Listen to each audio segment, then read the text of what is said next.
جاتے ہیں تو وہاں پر اپنی ہی عمر کے چھوٹے چھوٹے بچے بیچارے کو چیزیں فروخت کر رہے ہوتے ہیں. کبھی آپ نے مجھ سے بڑا حاصل نہیں کی، یہ بھی تو میری عمر کا ہے. اب وہ بیچارہ گلی میں دوسری جگہ وہ چیزیں فروخت کر رہا ہوتا ہے، بیچ رہا ہوتا ہے، مجبور ہے. وہ علم حاصل کرنے کے لیے اس کے پاس سہولیات نہیں ہے. اللہ تعالیٰ نے آپ کو چنا ہے، آپ علم الہی حاصل کرتے ہیں، اسلامیات پڑھتے ہیں، ترجمۃ القرآن پڑھتے ہیں، قرآن پاک سنتے سناتے ہیں. یہ اللہ تعالیٰ کی کتنی آپ کے اوپر بڑی نعمت ہے. تو آپ کوئی معمولی آدمی نہیں ہے.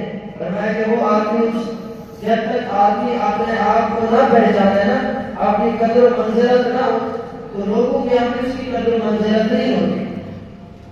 اس لیے آپ عظیم الشان انسان ہیں، اور اسی لیے آگے بڑھا کریں. کوئی بھی میدان ہو، کبھی آپ کو تلاوت کے لیے کہا جائے تو آپ فوراً آپ کھڑے کریں جی میں تلاوت کروں گا.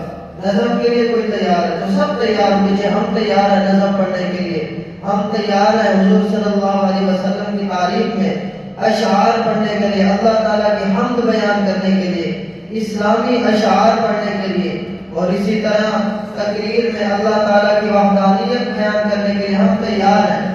ہم کیا ہیں؟ تیار ہیں. قرآن پاک کی کیا فضیلت ہے، اس کے لیے ہم تیار ہیں. عقیدہ آخرت کیا ہے، ہم بیان کرنے کے لیے تیار ہیں. عقیدہ رسالت کیا ہے، ختم نبوت کیا ہے، اس کے لیے ہم ہر وقت ہمیں تیار رہنا چاہیے، ہر وقت ہمیں تیار رہنا چاہیے. اللہ تعالیٰ کی تعریف ہو، کوئی بھی کام ہو، جب بلایا جائے حافظ قرآن، تو جب آپ کو حافظ قرآن کہا گیا، آپ سینے کے اندر قرآن پاک موجود ہے، تو آپ کو شرم نہیں کرنی چاہیے. آپ دیکھتے نہیں ہیں وہ لوگ جو گناہ کا کام کر رہے ہوتے ہیں، گانا گانے والے ہوتے ہیں. گانا یہ کیا ہے؟ دل کے اندر نفاق کو پیدا کرتا ہے. ان لوگوں کو جب بلایا جاتا ہے تو وہ کتنا خوشی سے بھاگتے ہوئے آتے ہیں، اور آپ جی ایسے مائک کو ہاتھ میں پکڑ کے جھوم جھوم کر وہ سنا رہے ہوتے ہیں. حالانکہ ان کا یہ گانا خود بھی گناہ اور دوسروں کے لیے بھی گناہ کا سبب ہوتا ہے. لیکن وہ کتنے جذبات سے آتے ہیں. آپ کو وہ لوگ ہیں کتنے عظیم شان لوگ ہیں، آپ کے ایک ایک جملے پر آپ کو اجر و ثواب ملتا ہے. آپ اللہ تعالیٰ کی تعریف بیان کریں گے تب بھی آپ ثواب کے مستحق، نعت پڑھ رہے ہیں تب بھی ثواب کے مستحق، قرآن پاک کی تلاوت کر رہے ہیں تب بھی ثواب کے مستحق، تقریر کر رہے ہیں تب بھی ثواب کے آپ مستحق ہیں. آپ عظیم الشان لوگ ہیں. ایسے لوگ ہیں، فرشتے بھی ایسے لوگوں پر فخر کرتے ہیں، اور سمندر کے اندر جو مچھلیاں موجود ہیں وہ آپ کے لیے دعا کرتی ہیں.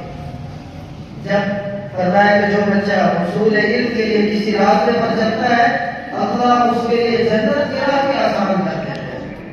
سبحان اللہ. تو ان میدانوں میں آپ آگے بڑھیں گے کہ نہیں بڑھیں گے؟ آگے بڑھیں گے. آپ کون سا بچہ ہے جو نظم سنائے، یہ نعت سنائے، حمد سنائے، تقریر کرے؟ یہ بھائی ماشاء اللہ آ جائیے.